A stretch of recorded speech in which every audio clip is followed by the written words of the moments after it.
Hi, this is Munyan Choi signing in from Honolulu, Hawaii. And you wouldn't believe it, but right now it's drizzling a little bit. We're having some rain, but it's not too bad.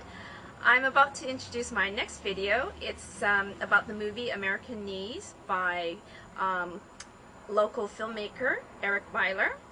And I just want to say to Eric, hey, I enjoyed your movie. I'm glad you showed it here, and I'm looking forward to many more. Thank you.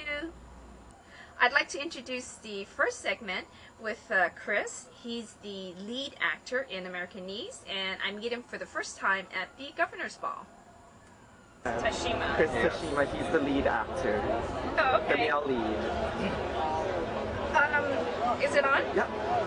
Chris, I haven't seen your movie yet, but I heard about the movie through Eric Byler. Can you tell me what your experience was making this movie, and did it have to make you even more, I guess, ethnically aware or not?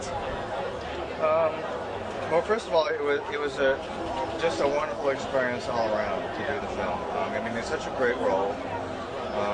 You know, a romantic lead in a film is a rare opportunity, and it was a really great team behind it, starting with Eric Byler, who wrote and directed it, and just everyone involved was great to work with.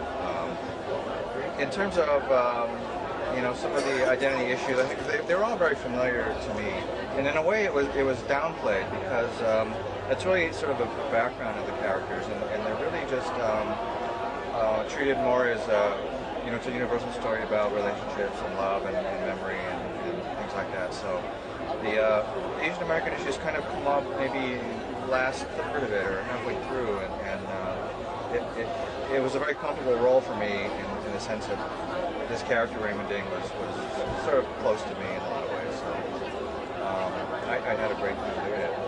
Oh, okay, Chris. Yeah. You won an Oscar, you modest fellow. You never mentioned it. You did not slip it in even. I left it at home. I usually wear it around my neck. And no, it's it was in 1998 I received the Academy Award for live action short film, and it actually was a film that showed in this festival in 97, I think. It's called Visas and Virtue, and it's in short, it's about a man who's known as the Japanese Schindler.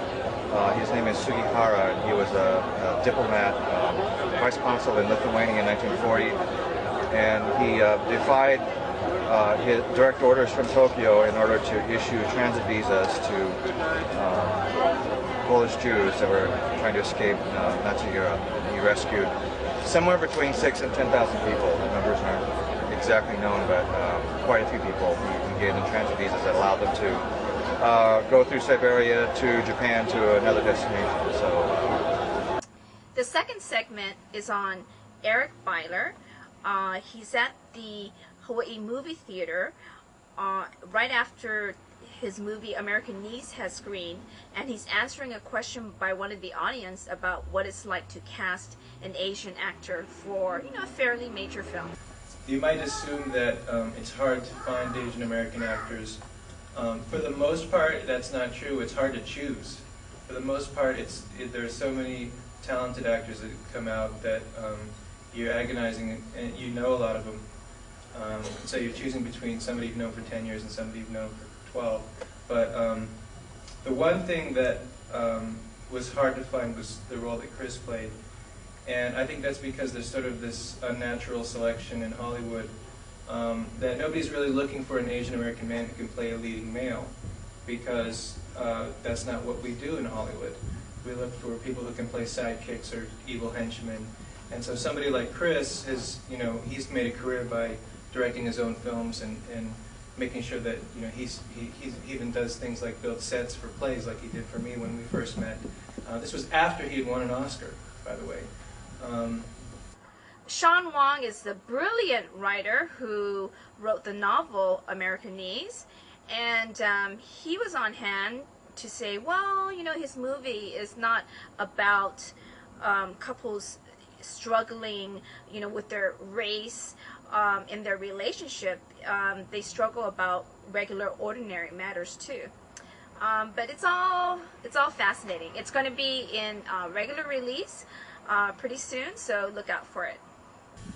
When I first wrote the book, '95, I got kind of tired of reading Asian American books where a couple blamed Asian culture for what was wrong with their relationship, and I always thought that was wrong at the time.